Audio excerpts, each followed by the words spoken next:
നമസ്കാരം, സ്വാഗതം. പിൻവാതിൽ എന്ന സിനിമയുടെ ഇന്റർവ്യൂ സെക്ഷനിലേക്കാണ് നമ്മൾ കടക്കുന്നത്.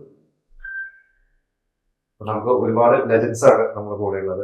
ഇതിന്റെ ഡയറക്ടർ JC ജോസ് സാറാണ്. ഒരുപാട് നാളുകൾക്ക് ഒരുപാട് എക്സ്പീരിയൻസ് ഉള്ള സംവിധായകനാണ്. നമുക്ക് അദ്ദേഹത്തിന് തന്നെ തുടങ്ങാം. സർ, സ്വാഗതം. എന്താണ് ശരിക്കും പിൻവാതിൽ? ഈ സിനിമ പറയുന്നത് എന്താണ്?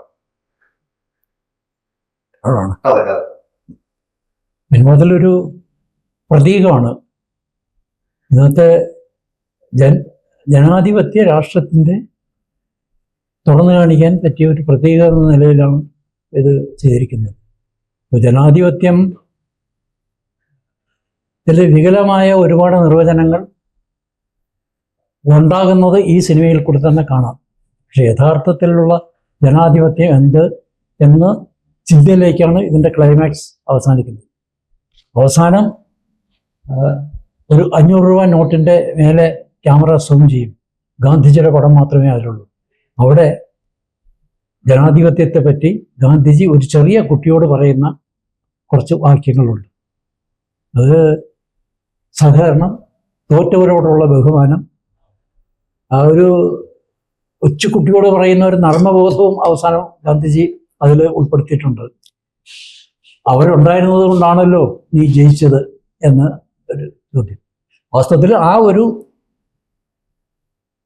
സെന്റൻസിലേക്ക് പോകാനുള്ളതാണ് ഈ മുഴുവൻ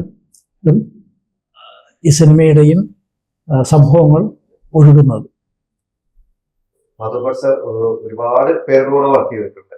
ഇതിലും സീനിയർ ആയിട്ടുള്ള ജോസാറുടെ ഡയറക്ടർ, പിന്നെ ഒരുപാട് പുതിയ ആളുകളുണ്ട്. ഈ ഒരു സിനിമ എന്തൊരു വ്യത്യസ്തതയാണ്, ഒരു സ്പെഷ്യാലിറ്റി എന്താണ് ഈ ഒരു സിനിമയിൽ?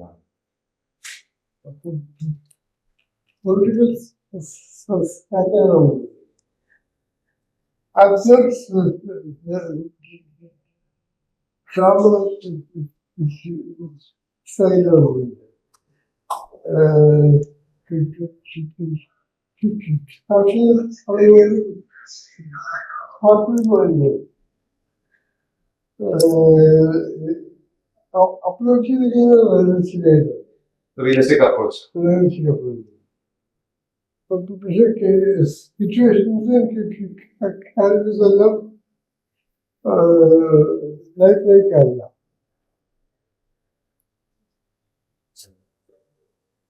പിൻവാതിൽ എന്ന് പറയുമ്പോൾ പിൻവാതിൽ നിയമനം അങ്ങനെയുള്ള കാര്യങ്ങളുമായിട്ട് ബന്ധപ്പെട്ടുള്ള ഒരു സിനിമയായിട്ടാണ് തോന്നുന്നത്. അപ്പോ അതിന്റെ കറപ്ഷൻ ഇപ്പോഴും ഒരുപാട് ഇതുപോലത്തുള്ള സിനിമകൾ ഇറങ്ങിയിട്ടുണ്ട്. ഇപ്പൊ ഇത് ഇപ്പോഴും ഈ പറയുന്ന കറപ്ഷൻ എത്ര സിനിമകൾ ഇറങ്ങിയിട്ടും ഇപ്പോഴും നിലനിൽക്കുന്ന ഒരു സംഭവം തന്നെയാണ്. ഇപ്പൊ ഗാന്ധിജിയുടെ കേസ് പറയുകയാണെങ്കിൽ ഗാന്ധിജി ചെയ്ത് തെറ്റാണെന്ന് പറയുന്ന ഒരു ആളുകൾ ഇപ്പോഴും ഉണ്ട്.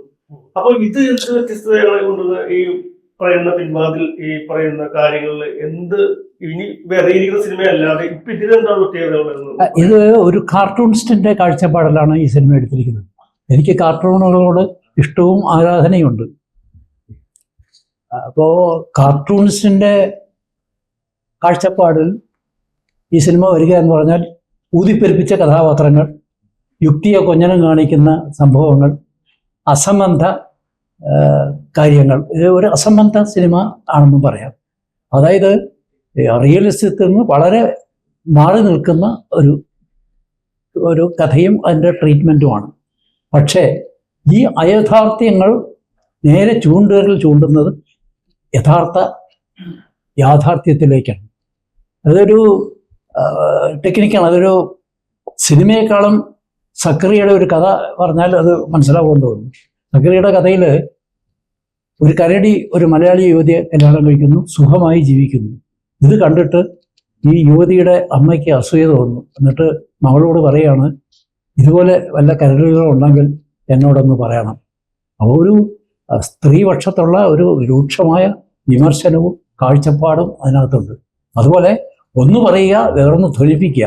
അതായത് ഒരു സാധാരണ ഗ്രാമത്തിലുള്ള ഒരു കഥയുടെ പാരലായിട്ട് തന്നെ മറ്റൊരു ജനാധിപത്യത്തിൻ്റെ പുഴുക്കുത്തുകളും ഇങ്ങനെ കാണിച്ചു പോകും. പക്ഷെ അത് വളരെ ഡയറക്റ്റായിട്ടല്ല എന്നുള്ളതാണ്. ധ്വനിപ്പിച്ചുകൊണ്ടേ പോകും.